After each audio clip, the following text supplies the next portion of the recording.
Hordoftoota miidiyaa dirree barnootaa akkam jirtu nagaa keessanii nagaanaaf qabdu annagaa koodha baay'ee waaqayyoof galannaa ta'u koorsii General Psychology irratti tuutoriyaaliin afaan Oromootiin isiniif kennamu akkuma itti fufetti jira. Tuutoriyaalii keenyan Chapter 6 irradha kan jiru. Chapter 6 jalatti waa'ee personality ilaalaa jirra. Har'a immoo paartii kanaan Theories of Personality keessaa theory tokko ilaalla jechuudha. Gaaf laallu akkuma isiniin jedhe deeplyidha kan laallu. Sababni isaas qorumsi keessan toora kanatti faa kan bahu guutumaa psychology keessatti qorumsi bahu keeziidha. Baay'insaa bifa keeziitiin keessumaa faayinaaliin kan bahu jechuudha. Kanaaf deeply konseptii isaa qabachuu qabaattu jechuudha. Kanaaf gad fageessinee ilaalla. Tuutoriyaalii faanaan obboleessa keessan olaa biratichadha miidiyaa dirree barnootaa irra hamma dhumaatti akka nafaatan faanaan taatan isin affeera kallattumaan gara tuutoriyaalii keenya irraatti ceenaa jechuudha. Tiyooriiwwan kunniin egaa akkuma kan dura sidiin jedhe kan isaan waa'ee maaliiti personality nama tokko maaltu murteessa jechuun namni tokko personality wayii akka qabaatu maaltu murteessa maaltu determine godha waan jedhu irratti jechuudha. Kanaaf theory tokko laallachuudha jalatti Psychoanalytic Theory of Personality yookaan Psychodynamic Theory of Personality kan jedhamu laalla jechuudha. Theory kana deeply laalla hamma dhumaatti ammas na hordofaa. Freud namicha jedhamudha. Namicha lammii Austraaliyaa kan ta'e Sigmund Freud nama jedhamudha. Asirratti baay'ee kan barreessee fi koomentii kan laate jechuudha. Psychoanalytic Theory of Personality irratti. Egaan akka Freud jedhutti akka Sigmund Freud jedhutti personality is formed within ourselves jedha. Personalitiin yookaan namummaan keessa keenyatti waan uumamudha yookaan waan bocamudha jedha. Arising from what? Basic inborn needs. Jechuun wantoonni bu'uuraa nuti waliin dhalannu hin jiraami wanti nu barbaachisan jechuudha uumamumaan. Fakkeenyaaf nyaata, sex, wanta akkasii kan jennuun kunniin uumamumaan waan nu wajjin dhalatan fedhiiwwan akkasii jechuudha. Isaanirraa kan ka'udha jechuudha. Isaanirraa dhufa jalqabna achirraa kan ka'u drives kan jennuun waan tokko akka goonuuf kan nu kakaasan keessa keenya kan jiran jechuudha. Egaan akka Freud jedhutti people are in constant conflict between their biological urges or drives jedha. Namni dhalli namaa yeroo hundumaa walitti bu'iinsa keessadha kan jiraatu. Walitti bu'iinsi kun immoo eessaa dhufa? Jara kana ego fi superego kan jennu jira structure or parties of personality kan ta'an. Isaan gidduutti conflict constant conflict tu jira yeroo hundumaa walitti bu'iinsa dhaabbata hin qabne walitti fufaa kan ta'e. Isa walitti bu'iinsi kun immoo causein isaa yookaan sababni isaa eessaa ka'a gaaf jettan biological urge kan jennuun jira. Yookaan biological drives kan jennuun waan tokko akka goonuuf kan nu kakaasan yookaan immoo kan ittiin oofan jechuudha. Fakkeenyaaf hunger gaaf fudhattan beela jechuudha. Nyaata yoo fudhattan gaaf beeloftan waan akka nyaattanuuf sin kakaasamanii keessan drives biological drive dha inni fakkeenyaaf jechuudha. Sex yoo fudhattan biological drive yookaan arjiidha jechuudha isaan. Kanaaf isaan sana domesticate gochuuf isaan sana maal gochuuf boqachiisuuf akka Freud jedhutti egaa personalitiin paartii sadiidha kan qabu. Paartii sadan kana laalla gara dhumaarra immoo jechuun paartii sadan personality jechuunis id, ego fi super ego laalleetu gara dhumaarra defense mechanism ilaalla. Defense mechanism ammoo jarri kun wal lolu conflict keessadha kan jiraatanu gaafa isaa wal lolan sababii isaaniitiif sammuun keenya inni dhiphata anxiety dhufa amma maraachuutti geenyaa ta'uu danda'a. Kanaaf akka nagaa taanuuf fayyaatti akka jiraannuuf defense mechanism yookaan tooftaa ittisaa sammuu keenya naga qabeessa fayya buleessa akka ta'u tooftaa ittisaa fayyadamnutu jira. Tooftaalee ittisaa sanniin laalla gara dhumaarra defense mechanisms kan jennuun. Egaan akka Freud jedhutti personalitiin paartii yookaan structure sadi qaba jedha. Structureewwan sadan kunniin function adda addaa qabu. Yookaan immoo gahee adda addaa qabu jechuudha. Hojii adda addaatti kan isaan hojjetan. Akkasumas yeroo adda addaatti kan isaan develop ta'an. Tokko tokkoon wajjin dhalatu. Fakkeenyaaf idiin yeroo dhalannu wajjin dhalata. Egoon immoo xiqqoo erga dhalannee kan dagaagudha. Develop kan ta'udha erga dhalannee xiqqoo guddanne. Naannoo galama average. Super egoon ammoo erga mana barumsaa galii waa'ee moraality waa'ee safuufaa erga barannee kan dagaagudha.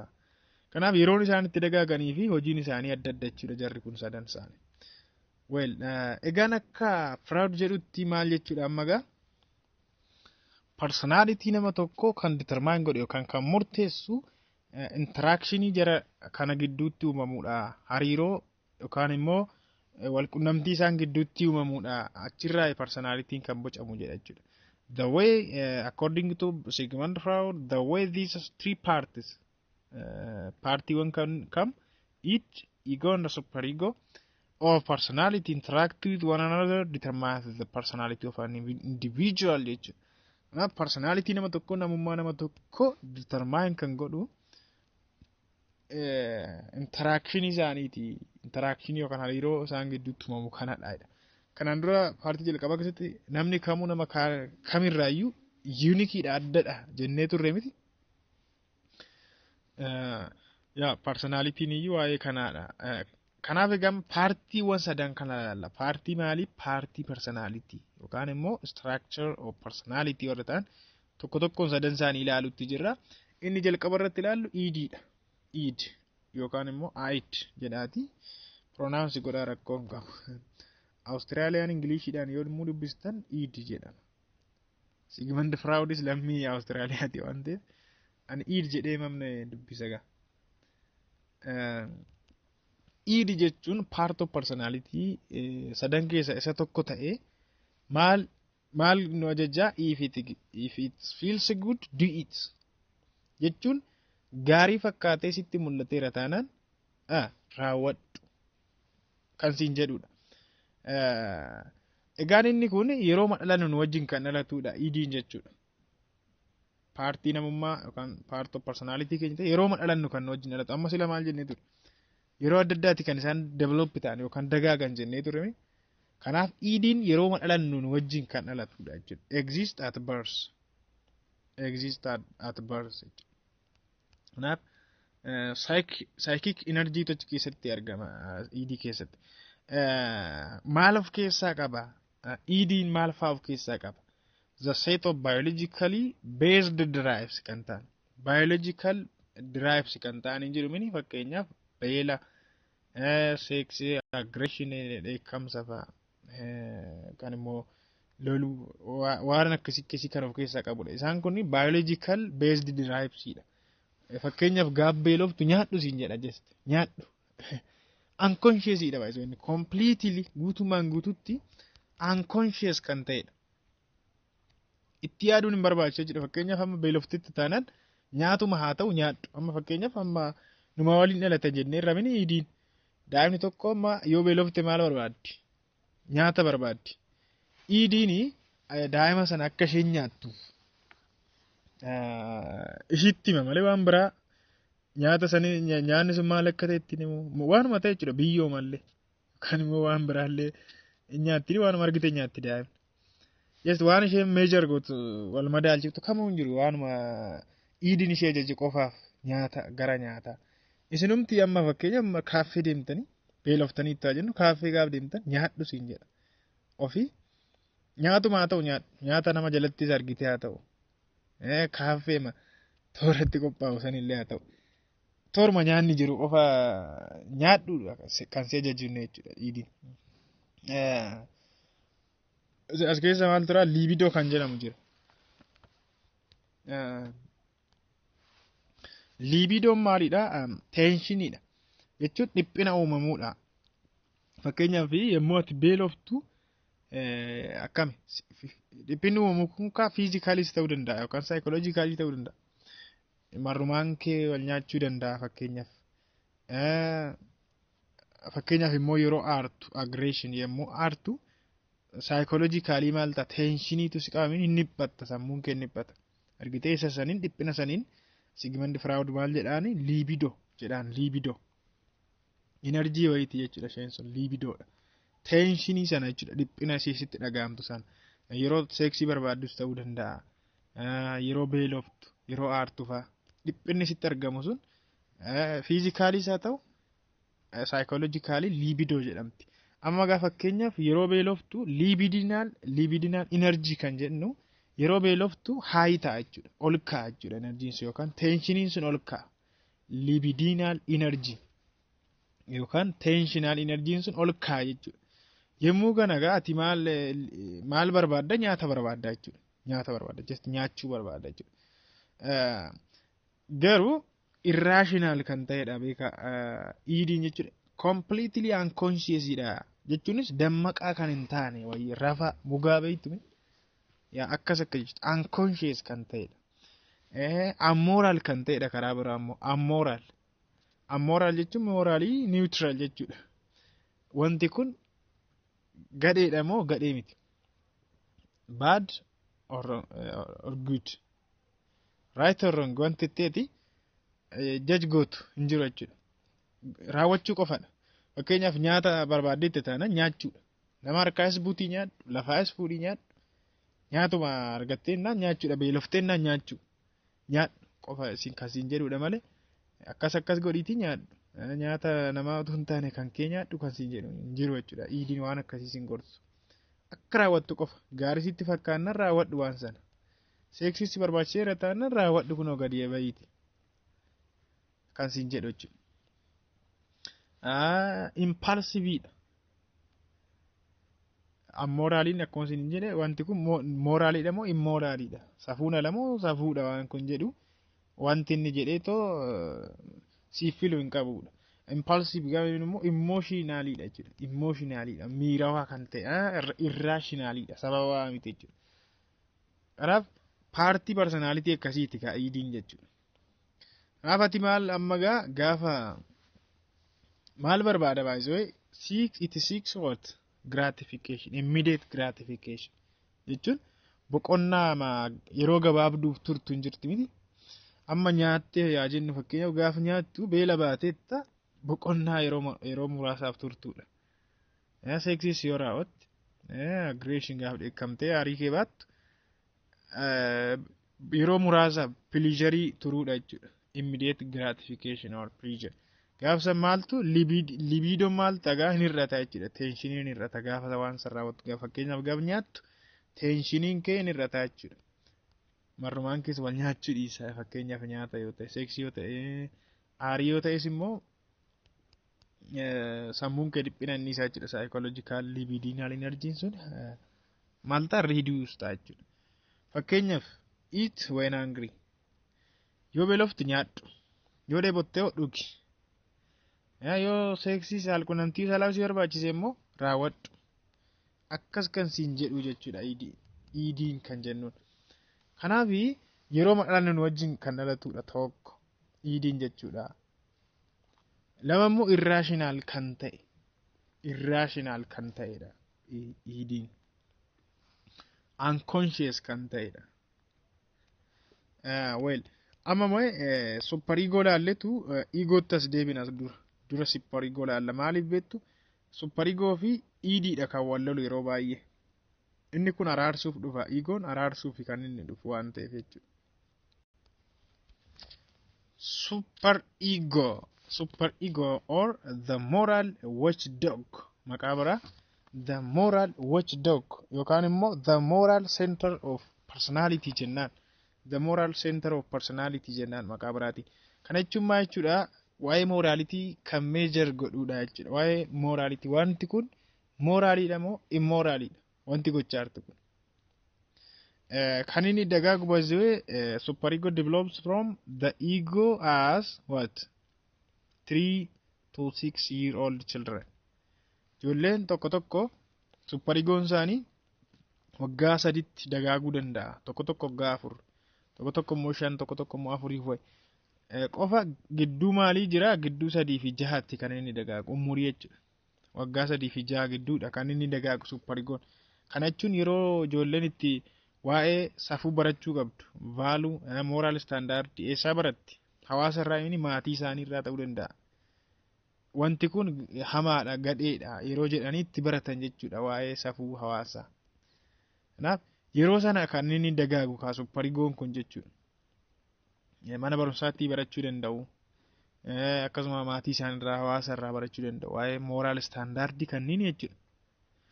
Super egoon baay'ee tuma jennu paartii lamattidha kan inni qoodamu. Super egoon moojila keessarra ilaaluu dandeessu paartii lama of keessaa kan qabudha. paartiin inni tokko ideal kan jennuun hin jira. Paartiin inni lammaffaan ammoo conscience kan jennu jira. Ego idealii fi conscience kan jennu. Ego idealiin measuring device dha. Kan safaru jechuudha yookaan immoo kan miijanu jechuudha. Fakkeenya tokko isiniif ammas waama nyaataa irratti hojjennu mee. Beelofteetta. Egoon maal siin jedha? Nyaadhu siin jedha. Amma kaaffee akka carraa kaaffee jirtaati. Egoon nyaadhu siin jedha taanaan ati nyaatuma haa ta'u nama jalaas fuutee yookaan immoo sheelfiirraas fuutee nyaachuu qofa. Egoon nyaachuu qofa si ajaje malee akkatti nyaadhu maali? Akkatti nyaatu sitti hin himne. Nyaatuma qofa. Amma gaati fakkeenyaaf nyaatuma nama jala jiru fuutee nyaachuudhaaf hiixattatu ta'e supper egoon maal siin jedha? Akkamitti akkas goota siin jedha si dheekkama jechuudha. Hin miijana dura kan miijanutu jira supper egoo keessa.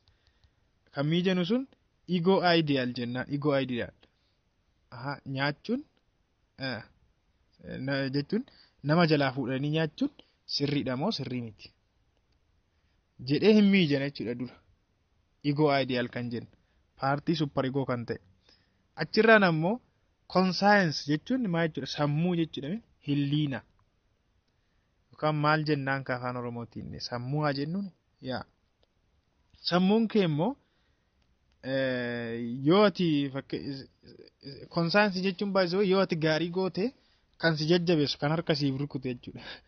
Yookaan nagaatu sammuu keetti dhaga'amiti gaaf gaarii gootu. Conscience yookaan sammuun kee riwaardii yookaan immoo si badhaasaara jechuudha. Nagaa si argamsiisaara. Gaafa immoo gadhee gootu immoo maal si akkasi godhu? Gaafa hojii yookaan immoraal waan ta'e tokko gaafa raawwattu kan si ceepha'u jechuudha. Yookaan immoo kan si waqqasu. Isa sanadha conscience kan jennu. Gaaf kana gaa fakkeenyaaf nyaata nama jalaa fuutee gaaf nyaattu dura ego idealiin safara hin miijana. Conscience itti dabarsa. Conscience immoo maal godha? Yoo ati sirrii hojjetteetta ta'e si jajjabeessa jechuudha. Yoo gaarii goote si jajjabeessa. Yoo ati hamaa goote immoo conscience kee si lolaa dhiisuu qabaatta jechuudha waan sana. Fakkeenyaaf nyaata sana nama jalaa fuutee nyaachuun ni ifta jechuudha. Amma gaa mee supper egootti ol deebina takka egootti. Egoon the executive directory dha. Maqaa masaa laala amma maqaan isaa maa jechuudha. Hoggana gaggeessaa akka jechuuti yookaan araarsituu jechuun dandeessu. Baalaansi kan godhu araarsitu. Eenyuuf eenyu gidduutti araara kan buusu. Iidii fi supper egoo gidduutti. Iidii fi supper egoo gidduutti nagaa kan buusu araara kan buusu jechuudha. Amma fakkeenyaaf kan nyaata sanaa nyaadhu siin jedha iidiin. Nyaata nama jalaas fuunuma si fuuldura waan jiru shelfiirras ta'e nama jalaa fuudhiima nyaadhu siin jedha iidiin. Supper egoon ammoo akkamitti akkas godhama? Hin godhamu jedha conscience kee gaafa sana. Karaa kam sitti hima hin godhamu yoo jedhu jechuun sammuu keessi ceepha'uu isaatiin sitti hima jechuudha. Malee sitti naasa'u kallattiidhaan sitti hima kallattiidhaan. Gaafa sana ammoo egoon immoo maal jedha? Atis iidiidha amma jaarsummaa ta'a jechuudha. Beelofteetta nyaachuu si barbaachisa sirriidha. Nyaachuu qabdu. Garuu supper egoonis gam tokkoon waan sirrii haasa'aa jira. Nama jalaa fuudhamee hin nyaatamu. Kanaaf jedhee furmaata gaafa kaa'u bitadhu nyaadhu qarshii keetiin. Yookaan immoo hiriyaa amantii keellee akkasii affeeru yoo kan qabdu ta'ellee qarshii gaafadhu malee kun immoo raaliidha akkamitti waan akkasii goota hin godhamu. Garuu immoo hin nyaatin siin hin jedhu qarshii keetiin bitadhu nyaadhu jedheetu jara lamaan gidduu goree araarsa jechuudha. Fakkeenya biraa tokkotti isiniif haa dabalu. Public place irratti fakkeenyaaf iddoo namni baay'ee wal ga'utti salqunnamtii saalaa irraa raawwatamu. Kanaan duras fakkeenya tana isiniif fudheera ammas irratti deebi'a gaafa kana gaamma jechuun seksii barbaaddeetta igoo maal godhi siin jedha raawwadhu siin jedha. Just shamaruma si fuuldura jirtu yookaan immoo dubartootuma karaarra jiran kanneen keessaa tokko wajjin seksii raawwadhu siin jedha fakkeenyaaf ati dhiira yoo taate igoon jechuudha. Iidiin jechuudha iidiin. amma gaa superigoon immoo maali godha? Superigoo keessaa paartiin inni ego ideal jedhamu in safara. Public place irratti karaa irratti fakkeenyaaf saalquunnamtii raawwachuun akkami? Hawaasa keenya keessatti sirriidha moo sirrii miti jedhee immiijana jechuudha. Meejor godha. Meejoring device dha isiniin jedheera. Gaaf kana safareetu gara kamitti dabarsaa? Konsaayinsiitti dabarsaa yookaan immoo sammuu keessanitti hilliina keessanitti. Yoo sirrii ta'e gochi sun sammuun keessan isin caluma isiniin jedha yookaan immoo isin jajjabeessa akka gootaniif jechuudha. Yoommoo sirrii miti immoraaliidha waan gadheedha. Alsafuudha yoo ta'e wanti sun sammuun keessan isiniin lola jechuudha isin ceephaa. Inni iftu. Garuu ofii seeksiis barbaaddaniittu akkam gootu. Amma igoon immoo araaraaf ta'a jechuudha jaarsummaa ta'a igoon. Asitti amma gaa atis iidii. Seeksii dhiisisiin hin jedhu. Saalquunnamtii saalaa dhiisisiin hin jedhu. Sababii isaa si barbaachiseera. Dirqama si barbaachiseera. Superigoonis immoo sirrii jettee immoraaliidha. Garuu immoo guutummaan guututti dhiisii jechuun qabdu atis. Seeksii barbaachiseera haa raawwatu. Garuu iddoo kanatti hin taane miijana jechuudha. Iddoo yookaan immoo kilaasii qabaatii akkas hin jiraame bakka. Akkasitti raawwadhu jedheetu gidduu galee araara buusa jechuudha. Igoon kana fakkaata egaa part of personalitiin sadan isaanii jechuudha. Id, ego fi superigoon akka kanatti yeroo hundumaa araaraa fi takkaa wal labuun araaramu, wal loluun araaramu akkuma kanatti jiraatu gaa jechuudha. Amma namni du'utti. Kanaaf yeroo adda addaatti dagaagu kan jennu laallee jirraa akkasuma faankishinii adda addaa hojjetu kan jennu laallee jirraa. Igoon fakkeenyaaf yeroo kamidha kan inni guddatu? Igoon kan inni dagaagu the ego begins to emerge during infancy when the child start learning jechuudha. Yeroo daa'imni barachuu jalqabdu hin jiraamne yeroo daa'imummaa irraa eegale jechuudha. Fakkeenyaaf daa'ima ji'a jahaa tokko waa dhiisi yotuu jettaniini maal gooti? Sinii fuutee itti haa jennu fakkeenyaaf sinii fuute iidiin fuudhi jedheeni jennaan fuutee itti isheen unconsciously yeroo sanatti homaan beektu. Amma gaa dhiisi yotuu jettaniini isiniifti daa'ima ji'a jaha lafa godhitu jettaniini hin gootu. Kanaaf maal gootu irraa fuutanii lafa gootu. Waan badu yoo ta'e yookaan immoo waan ishii miidhu yoo ta'e fa'aa jechuudha. Irraa fuutanii ma lafa kaa'u malee furmaata hin qabdan. Daa'imumti sun immoo waggaa lama fa'aatu guutte hoo dhiis gaaf jettanii maal gooti? Inni ifti jechuudha. Argitanii igoon ishee dagaagaa deema jechuudha. Guddataa deema garuu waliin hin dhalatu jechuudha. Waliin hin dhalatu. Igoon egaa faallaa idii jechuudha maalidha? Loojikaaliidha. Irraashinaaliidha jechuudha. Gamaraatti irraashinaal kan ta'edha. Riyaalistik kan ta'edha. Riyaalitii jiru irratti hundaa'ee kan murteessudha jechuudha. Dhugaa jiru irratti hundaa'e akkasuma immoo baalaansii kan godhudha gaama. Yookaan immoo walitti bu'insa jara lamaan gidduutti uumamu. Idii fi superigoo gidduutti konfliktii uumamu maal kan godhudha? Baalaansii kan godhu kan wal madaalchisee furmaata itti laatudha jechuudha igoon. Amma kana erga jenne gara hin xumuramne kunoo jechuun gara defensive mechanismitti hin darbin Freud maal jedha gaa asirratti our personality the outcome of the continual battle for dominance among the id, the ego and the superego jedha. Jechuun yeroo hundumaa baatilii keessadha kan isaan jiraatan wal waraansa jechuudha loladha. Lolatu jira yeroo hundumaa isaan gidduu.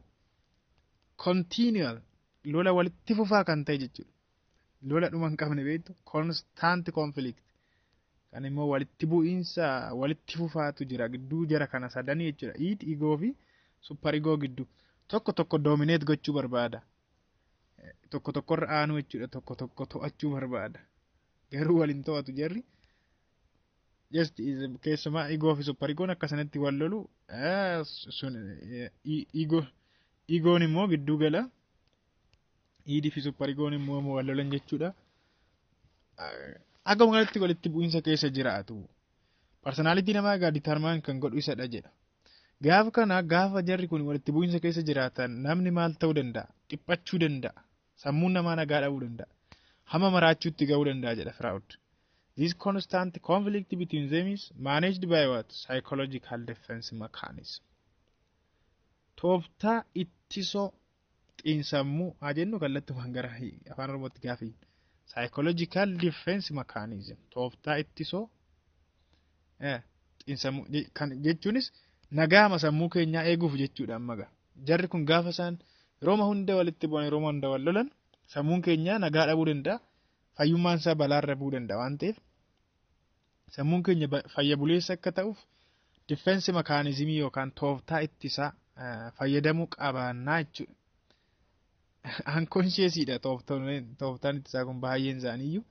Psychological problems often arise when the individual supply of the ego and the super-ego are unbalanced gaafa ta'an jechuudha.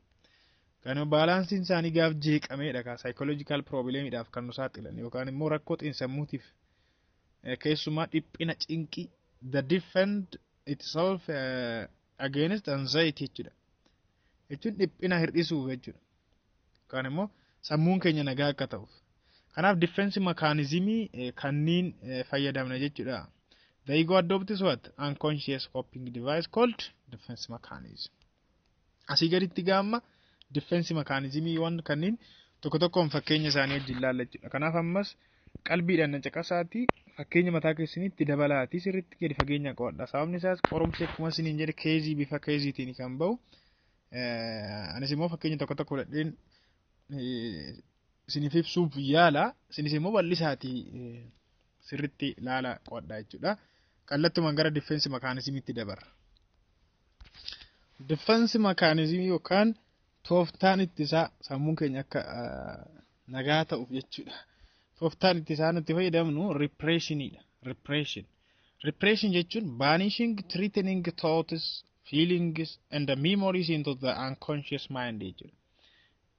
Wantoota nu miidhan yaada ta'uu danda'a, waan nutti dhagahamu ta'uu danda'a. Isaan eessa awwaalu jechuun memory yookaan yaadannoo adda addaa ta'uu danda'a. Eessa keessa awwaallaa? Unconscious mind keessa awwaalla jechuudha. Unconscious mind yookaan immoo sammuu hin dammaqne sammuu rafaa jechuudha. Achi keessa awwaalu jechuudha. Achi keessa awwaaluudha. Fakkeenya gaarii kan isin ta'u moojila keessanirra sin jira. Namni Itoophiyaa keessatti yeroo baay'een beektu haati manaa abbaa manaa hin mootu. Dhiirsatu niitii mo'amini yeroo baay'ee. Garuu yeroo tokko abbaan manaa jechuudha yeroo itti haadha manaatiin mo'amu arguu dandeessu. Hin mo'ama jechuudha. Kanaaf maal godhaa? Mo'amuu isaa sana jechuudha yaaduu hin barbaadu. Yookaan immoo haasa'uu hin barbaadu jechuudha. Irraanfatee madhiisaa jechuudha. Irraanfachuudhaaf yaala jechuudha. Yaadachuu hin barbaadu. Sun repressionii fayyadame jennaan. Amma gaa sammuun isaa akka isan ceephaaneef jechuudha. Akkamitti haadha manaatiin mo'amta? Dubartiin akkamitti si mooti waan jedhe sammuun isaa waan isa ceephaa'uuf just anxiety yookaan dhiphina keessa akka hin galleef irraanfata jechuudha. Akka waan hin mo'amnetti of amansiisa. Defense mechanism ni lammaffaan denial jechuun immoo refuse jechuudha. Haaluu jechuudha waan sana akka waan hin raawwannetti yookaan akka waan hin beeknetti haaluu is to refuse to recognize or acknowledge a threatening situation jechuudha. Waan sin miidhu sana maal gochuu? Refuse gochuu. Kan ammoo yeroo baay'ee sakkaaraamii yookaan nama alkoolii dhugu machaa'an tooftaatti gargaaramudha denial. Namni machaa'e yeroo baay'ee akkam jedha? Nama machaa'e hin machoofna ani hin dhugneedha. Akkamitti akka jedhe iyyuu hin beeku ani machaa'e waan hin beekneef. Ani hin dhugne nama machaa'e ofii dhugeeraam. Tooftaa fayyadamaa dhalaa sammuun isaa akka isan ceephaane akkamitti itti machooftuu taate akka isaan hin jenneef konsaayinsiin isaa yookaan hilliinaan isaa akka isaan hin ceephaaneef jecha hin gana jechuudha. Refuse godha. Fudhachuu mali dala yookaan immoo acknowledge beekamtii kennuu fi recognize gochuu dida jechuudha. Isa sanaan denial jennaan. Kunis defense mechanism biraadha. Kan biraa rationalizationidha. rationalization. Rationalization ammoo giving socially acceptable reasons for one's inappropriate behavior jechuudha. Tooftaa kanatti immoo yeroo baay'ee kan gargaaramna keessumaa barattoonni tokko tokko barumsatti dhibaa'oo kan ta'an asumee kan ta'an suutumee kan ta'an hin jiru miti. Isaan qabxii gadhaanaa yemmuu galmeessan keessumaa jechuudha gireedii gadhaanaa yemmuu galmeessan rationalizationii fayyadamu. Ani grade oriented miti yookaan qabxii barbaacha miti kan hin baradhu beekumsaaf hin baradha jedhu. Sammuun isaanii ofii maal ittiin jechaa jira la sammuun isaanii ceephaadha. Ati maal taate eenyu gadi taate nama amma ittiin jedha qabxii amma tana 10 keessaa 2 walakkaa argattee moo ittiin jedha sammuunsa. Gaaf sana karaa ittiin sammuusaa jalaa bahu barbaadu jecha maal godha jechuun anxiety akka dhiphina isaa sana defense gochuuf jechuudha. Rationalization fayyadama. Ani beekumsaaf hin baradha jedhee of amansiisa jechuudha. Rationalization fayyadamaa. Sadan isaanii ilaallee jirra. Kan biraa immoo displacementidha. Displacement jechuun ammoo involves expressing feelings toward the person who is less threatening than the actual target of those feelings jechuudha.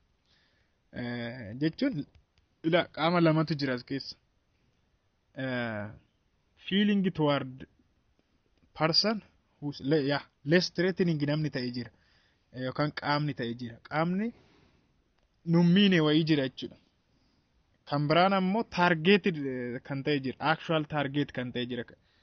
Fakkeenyaaf yeroo kana defense mechanism kanatti namoonni fayyadaman nama isinutti fayyadamtanii ittuma wal somna.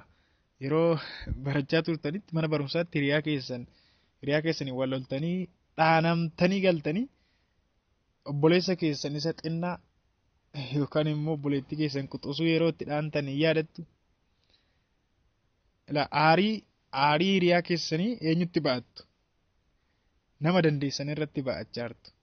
Isa kanaan displacement jennaan. Amma gaa less threatening dha jechuudha. Quxusuun keessa sun si miidhuu hin danda'u gaa dhaanamee nama cal jedha. Garuu actual targetii kan ta'e hiriyaa keessan isatti wal loltanidha sila. Yeroo tokko tokko immoo faazariin isin dhaane keessumaa ijoollee baadiyyaatti yoo taatan isin faazariin isin dhaane yeroo itti loon faaru kuttan dhaantan yeroo itti saree faaru kuttan hin jiru yeroo itti adurree faa dhaantan. Actual targetiin eenyu faazarii ture la. Faazarii hin dandeessanii kanaaf saree irratti aarii baatu jechuudha. Less threatening jedha simmiidhuu hin dandeessu kaashiin humna hin qabdu amma faazarii. Kanaaf defense mechanism akkasiiti displacement kan jennu displacement. Namoota tokko tokko abbaan manaa tokko tokko immoo dhaanamee galee haadha manaasaa dhaana galee aarii irratti ba'a jechuudha.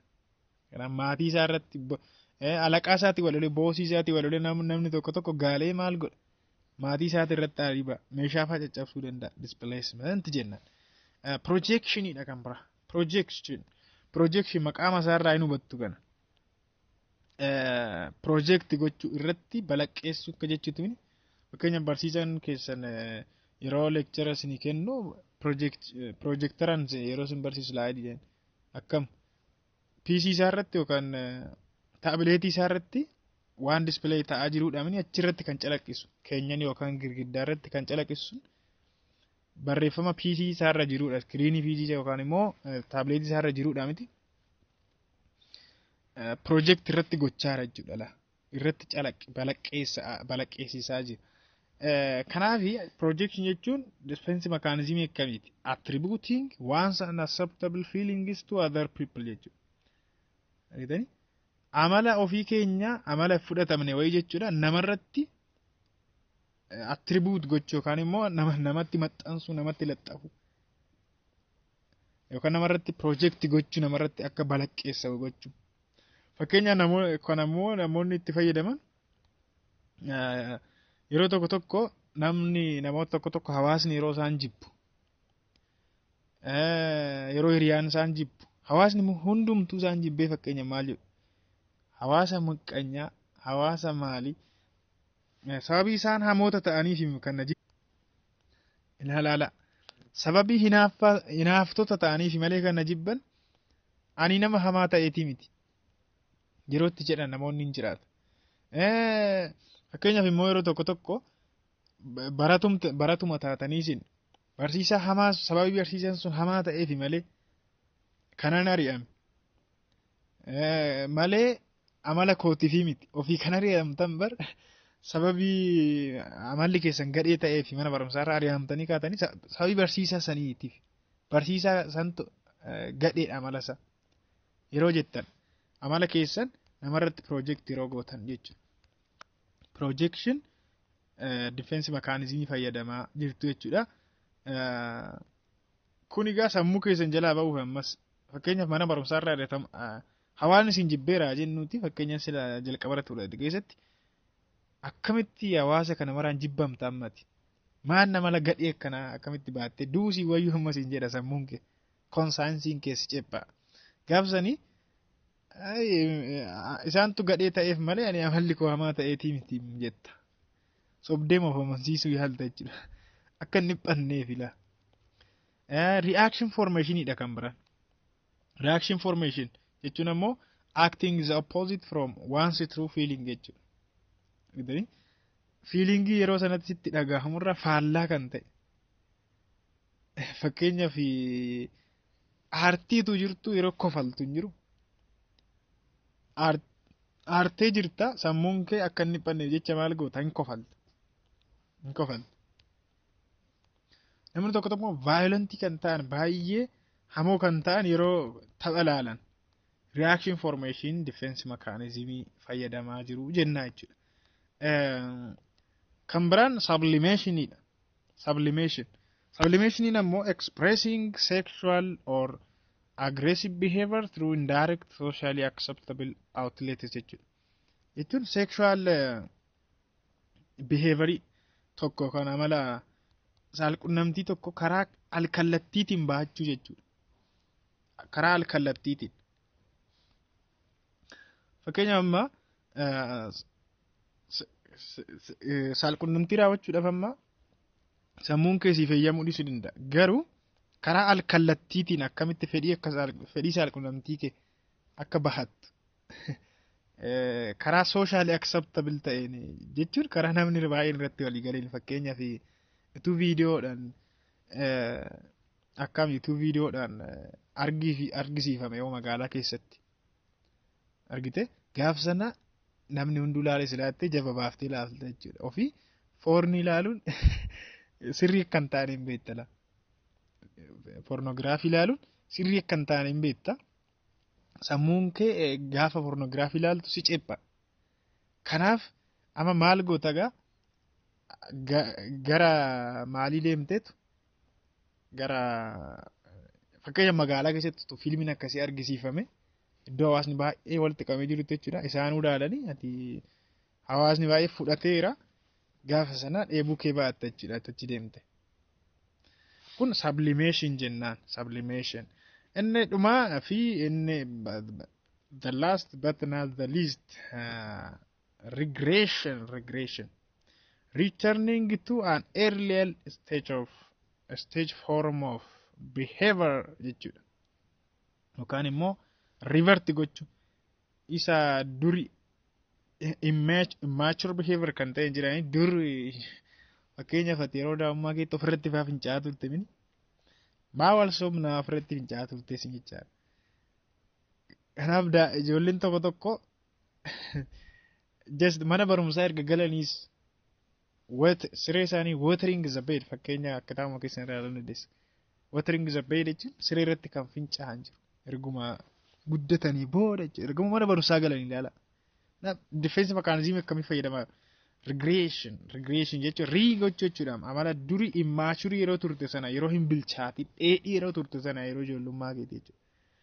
Amala yeroo ijoollummaa keetii irra deebi'u erga guddatte regression jennaan. Kanaaf defense mechanism kanneen fayyadameetu namni tokko sammuunsaa walitti bu'iinsa jara sadeeniitiin akka hin barbadoofne gidduu kanatti sammuu isaa nagaatti eeguu danda'a jechuudha. Fayyadamuun immoo dirqama jara kanneen yoo fayyadamin hin maraannayyuu jara keenya.